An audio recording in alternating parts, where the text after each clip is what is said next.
Hey everyone, welcome to my YouTube channel Bankers Avenue and my name is Preeti Tiwari. In this video I am going to tell you a best and simple approach to solve puzzles for all banking exams. So stay tuned till the end of this video. Let's start the video.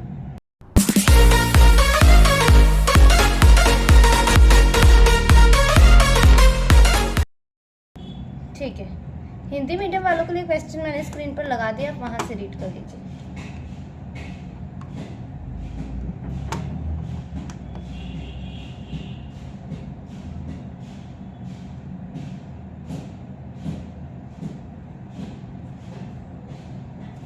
Five persons, namely P, Q, R, S and T, work in the same office but have different designations, namely clerk, financial advisors, administrator, manager and CEO. Designations are in increasing order of experience, clerk being the least experienced while CEO being most experienced. ठीक है, CEO जो है मतलब highest designation में है और clerk जो है सबसे लोअर में है. ठीक है, each of them likes different colors, red, green, yellow, blue and grey, but not in the same order. ठीक है, only one experience has less experience than T, who is a financial advisor. P likes red, T is less experienced than one who likes blue color, but more experienced than one who likes green color. The one who likes red color is more experienced than S, who is not the least experienced person. R has more experience than the one who likes red color. The one who likes yellow is not an administrator or CEO. The person who likes grey has more experience than the one who likes blue color. ठीक है, देखो हम क्या करते हैं ना, चाहे तो आप ऐसे कर सकते हो क्लर्क, फाइनेंशियल एडवाइजर, ऐसे या तो फिर इंक्रीजिंग में भी ले सकते हो, डिक्रीजिंग में भी ले सकते हो. ठीक है, बस डिपेंड करता है आप स्टेटमेंट को कैसे रीड कर रहे हो, कैसे फिट कर रहे हो. तो हम सीईओ से लेते हैं. ठीक है, सीईओ, मैनेजर, एडमिनिस्ट्रेटर,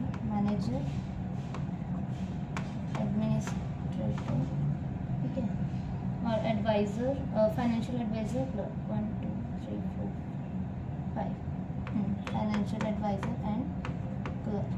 ठीक है,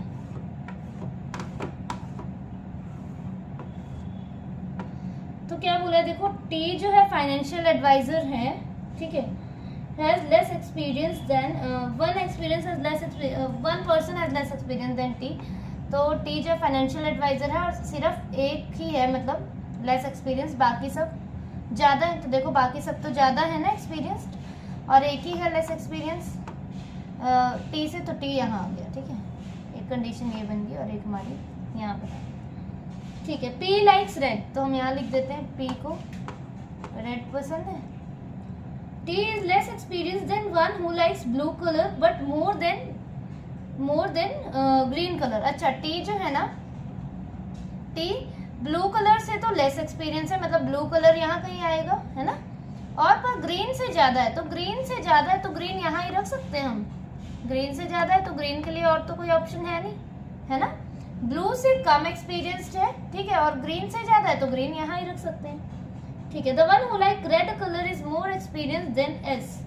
अच्छा, मतलब एस जो पी है वो एस के ऊपर आएगा, कहीं भी आ सकता है. ठीक है, और क्या बोला, S who is not the least experience. अच्छा, एस मतलब एस जो है क्लर्क नहीं आएगा एस, तो मतलब एस यहाँ आएगा तो पी रेड यहाँ या तो फिर यहाँ आ सकता है ना, और या तो फिर एस यहाँ आएगा तो पी यहाँ आ सकता है ना. देखो एस यहाँ आएगा तो P यहाँ कहीं आएगा, S यहाँ आएगा तो P यहाँ आएगा, मतलब S के लिए दो जगह है, या तो यहाँ या तो यहाँ, है ना. तो हम S को तो सेट कर सकते हैं क्योंकि S के ऊपर हमें P और रेड चाहिए, क्योंकि रेड जो है वो S से ऊपर है, S से ज़्यादा एक्सपीरियंस है उसे. The one who likes red colour is more experience than S. तो ठीक है, और S यहाँ नहीं है तो S के लिए दो ही कंडीशन बच रही है, दो ही जगह S यहाँ. अब S यहाँ रख दिया तो P और रेड हम यहाँ ही रख सकते हैं. इसमें P रेड हम यहाँ कहीं से रख सकते हैं, अभी नहीं सेट करेंगे, है ना. ठीक है, आगे रीड करते हैं. R has more experience than the one who likes red colour. Condition गलत होगी क्योंकि R जो है ना P से भी ज़्यादा एक्सपीरियंस है, तो अब हम रख सकते हैं P रेड यहाँ और R जो है हमारा यहाँ, क्योंकि R जो है उसका एक्सपीरियंस P से भी ज़्यादा है. R has more experience than the one who likes red color. The one who likes yellow is not administrator nor the one who has कहाँ गई. The one who likes yellow is not an administrator or CEO. अच्छा, administrator और CEO नहीं है. Yellow colour यहाँ कहीं नहीं आएगा, तो येलो के लिए यही जगह दिख रही है. ठीक है. Person who like grey colour more experience than blue colour. तो ठीक है, ग्रे और यहाँ ब्लू. Condition set. यहाँ क्या बच गया हमारा Q, तो Q हमारा यहाँ. ठीक है. CEO R grey, manager P red, administrator S blue, financial advisor T yellow, clerk Q green. ऐसे क्यों सेट किया डिक्रीजिंग ऑर्डर में? देखो इसका रीजन है. क्यों? क्योंकि देखो क्या बोला था, T जो है ना फाइनेंशियल एडवाइजर है, और एक मतलब 1 पर्सन है, इससे एक ही पर्सन जो है वो लेस एक्सपीरियंस है. तो एक ही पर्सन लेस एक्सपीरियंस है, मतलब बाकी सब ज़्यादा है ना. तो यहाँ से मतलब थोड़ा सा इजी हो गया. अगर हम ऐसे बनाते ना थोड़ा, क्लर्क, फाइनेंशियल एडवाइज़र, मैनेजर, और मैनेजर नहीं सॉरी एडमिनिस्ट्रेटर है, sorry clerk, financial advisor, administrator. वैसे आपको बनाना है ऐसे भी बना सकते हो, बट थोड़ा सा वो ज़्यादा इजी है. और CEO. ठीक है, इंक्रीजिंग ऑर्डर में आ गए.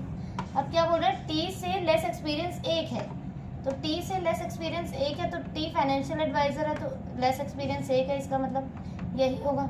उसके बाद बोला था ग्रीन कलर वाला कि ग्रीन से मतलब ज़्यादा है और ब्लू से कम है. तो थोड़ा सा इसमें थोड़ा सा कन्फ्यूज़न तो नहीं है. आप चाहे इससे बना सकते हो या तो फिर वैसे भी बना सकते हो, जैसे भी बना सकते हो. बस स्टेटमेंट सही से रीड करनी है और सही से उसे फिट करना है कंडीशंस में. ठीक है, नेक्स्ट वाली रीड करते हैं. 7 persons K, L, M, N, O, P and Q were born in 7 different years. 1993, 1989, 1969, 1997, 1968, 2002, 2008. All the ages of the given person have been calculated on base year 2022. हाँ जी, तो जैसे 2022 से हमें कैलकुलेट करना है. जैसे 2022 से 1968 को माइनस किया तो कितना आ जाएगा, ये आ जाएगा हमारा 54. तो ऐसे कैलकुलेट करना है. ठीक है, एज हम निकाल लेंगे जैसे. और ये देखो थोड़ा सा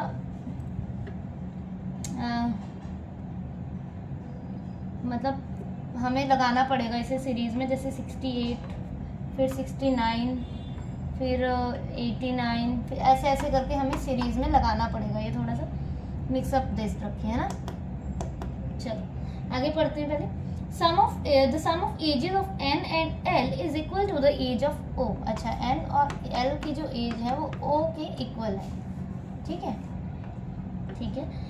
the age of M and P is an even number. ठीक है, M और P की दोनों की एज क्या है, इवन नंबर है. But none of them is an oldest person. ठीक है, पर इनमें से कोई भी ओल्डेस्ट पर्सन नहीं है. ठीक है, एक कंडीशन हम ये भी याद रखेंगे अपनी.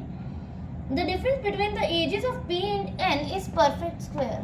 P और N कहीं पर भी आ सकते हैं का जो डिफरेंस है एज का, वो एक परफेक्ट स्क्वायर.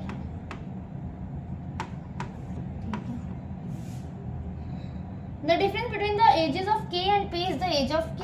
K और P की एज का जो डिफरेंस है वो Q के एज के बराबर है. The difference between the age of K and P is the age of Q. ठीक है, देखो मैंने ऐसे क्यों किया है, क्योंकि हमें क्या पता कौन सा बड़ा है कौन सा छोटा है ना. ऐसे इसको तो एक कंडीशन हमारे पास ये है, एक ये है, एक ये है और एक ये है. We have 4 conditions. तो हम एक एक करके सेट करेंगे सबको. ठीक है, चलो पहले तो हम इसे सीरीज में ही लगा लेते हैं. क्या क्या है, 1968 है, फिर 69 है, और फिर क्या आएगा 1989, देन 93, उसके बाद 97, देन 2002 है ना, 2008 इतना ही है ना, 7 है, 7% है, 1 2 3 4 5 6 7 इतना ही है, 68 69 89 93 97 2002 2000। ठीक है, अब इनकी एज कैलकुलेट कर लेते हैं। ये तो इनकी क्या है, बर्थ का ईयर है, ठीक है, और ये क्या है अब एज, ठीक है। एज कैलकुलेट कर लेते हैं, कैसे करनी है, बेस्ड ऑन 2022 से हमें माइनस करनी है, ठीक है। तो अभी हमने 68 का तो माइनस करके निकाला ही था 54। अब देखो 68 और 69 के बीच में क्या कुछ भी नहीं है, तो ये तो आ जाएगी हमारी 53, देन वी हैव 33, उसके बाद 93 माइनस 93, तो ये आ जाएगी 29, उसके बाद ये 4 का डिफरेंस है 25, फिर आ जाएगी हमारी 20 और ये आ जाएगी हमारी 40, ठीक है। चलो क्या बोला है, देखो कहाँ से स्टार्ट करेंगे, एम और पी से स्टार्ट करेंगे। थोड़ा सा हिंट यहाँ से ये हमें कि एम और पी 2 कंडीशन बन सकती है या 3 भी बन सकती है, ठीक है। जितनी बनेगी बना लेंगे हम। क्या बोल रहे हैं, age of M and P is an even number but neither of them is an oldest person, ठीक है। देखो एम और पी जो है उनकी एज देखनी है, ठीक है, ये नहीं, तो एज कौन से इवन नंबर, ये है ना, ये और ये 2 ही दिख रही हैं, तो यहाँ तो आ नहीं सकता एम और पी में से कोई भी। एक जगह एम को यहाँ ले लेते हैं, पी को यहाँ, एक जगह पी को यहाँ और एम को यहाँ, ठीक है, और तो कोई नहीं है, इवन नंबर है ना। अब इससे कनेक्ट करते हैं, क्या बोला, difference between the age of P and N is a perfect square. P और एन का जो है ना डिफरेंस जो है वो एक परफेक्ट स्क्वायर होना चाहिए, ठीक है। 25 माइनस 14 11 नहीं है, स्क्वायर नहीं है। 29 माइनस 14 15 नहीं है, स्क्वायर नहीं है। 33 माइनस 14 तो 19, ये भी परफेक्ट स्क्वायर नहीं है। 53 माइनस 14 दैट इज 39, ये भी नहीं है। 54 माइनस 40 40, ये भी नहीं है, मतलब इसमें तो कोई भी नहीं है परफेक्ट स्क्वायर, है ना, इसमें कोई है परफेक्ट स्क्वायर नहीं है। 11 था इसमें डिफरेंस, इसमें 15 था, इसमें 19 था, इसमें 39 था और इसमें 40 था। भाई ये कंडीशन गलत हो गई, है ना, ये वाली कंडीशन तो हमारी चलेगी क्योंकि कोई भी हमारे पास परफेक्ट स्क्वायर नहीं है। वी हैव मतलब हमारे परफेक्ट स्क्वायर कौन से थे, 4 9 16 25, तो यहाँ तो थे ही नहीं, यहाँ तो 11 था, 15 था और 19 था। आप रीचेक कर सकते हो एक बार, ठीक है। यहाँ 39 था, नहीं है, कोई भी नहीं है, ठीक है, और यहाँ 40 था। अब यहाँ से चेक करते हैं ना P है तो P और N का डिफरेंस चेक करना है, ठीक है। तो यहाँ से चेक करेंगे तो ये तो 5 आएगा, नहीं है हमारा, ये 9 आएगा। अच्छा तो 9 तो है हमारा परफेक्ट स्क्वायर, तो मतलब N हम यहाँ रख सकते हैं ना, मैं टिक कर देती हूँ, ठीक है। यहाँ 33 माइनस 20 13 नहीं है। 53 माइनस 20 तो 33, ये भी परफेक्ट स्क्वायर नहीं है। 54 माइनस 20 दैट इज 34, ये भी परफेक्ट स्क्वायर नहीं है, मतलब एक ही जगह बच रही है N के लिए। यहाँ चेक तो देखो करना पड़ेगा, ठीक है। वो आपका किस पे बेस करता है कि मतलब किस पे डिपेंड करता है कि आपकी कैलकुलेशन स्पीड। देखो आ सकती है कोई भी पजल, तो आप एक एक को ऐसे ऐसे माइनस करने बैठोगे तो फिर 4 से 5 मिनट ले जाएगी ये पजल, ठीक है। 4 से 5 मिनट आपको फटाफट से करना पड़ेगा, ठीक है, और ये प्रैक्टिस से ही होगा, ठीक है। तो बस एक ही कंडीशन बन रही है हमारी।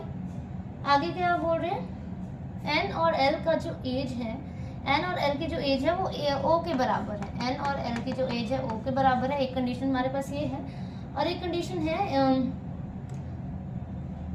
Difference between K and P is the age of Q। K और P का जो भी डिफरेंस है वो Q के बराबर है, ठीक है। तो मेरे हिसाब से एडिशन वाला कर लेते हैं पहले, N और L की एज को प्लस करके O की निकालते हैं, ठीक है। तो लिस्ट से ही देखना है हमेशा, हम 25 को ऐड करते हैं, 29 प्लस 25 तो ये 54 बन रहा है, ये तो बन रहा है 54, है ना। अगर N की एज ये 29 है, L की 25 लेंगे तो 54 तो बन रहा है, ये तो फिट हो रहा है, मतलब यहाँ आ सकती है, ठीक है। अब 29 प्लस 33 तो ये तो 62 हो जाएगा ना, तो 62 तो हमारे पास एज ही नहीं है, एक ही कंडीशन बन रही है, L यहाँ O यहाँ, ठीक है। अब क्या बचा है हमारे पास, K और P की एज को माइनस करके Q की एज को आना चाहिए, है ना, Q की एज आनी चाहिए। तो P यहाँ है, ठीक है, P कहाँ है हमारा, यहाँ है। तो देखो K को अगर मैं यहाँ रखूंगी, K के लिए दो ही जगह बची है, ये तो या तो यहाँ या तो यहाँ, तो 33 माइनस 20 तो क्या हो जाएगा, 13 हो जाएगा। तो 13 तो कोई एज ही नहीं है जहाँ पे हम Q को सेट कर सकते हैं, तो इसका मतलब यहाँ नहीं आएगा K के लिए अब यही कंडीशन बची है। अब देखो 53 माइनस 20 कितना होता है, 33 होता है, तो Q की एज आ गई हमारी 33। आया समझ? आई होप आपको क्लियर हो गया होगा। मैंने काफ़ी धीरे धीरे से समझाया ये कंडीशंस, और आप एक बार दोबारा प्रैक्टिस करोगे तो हो जाएगा, ठीक है। OKQNLPM, ठीक है, okay. So this is all about today's video. You can join my Telegram channel bankers Avenue, ठीक है, bankers Avenue. Okay, thank you for watching the video.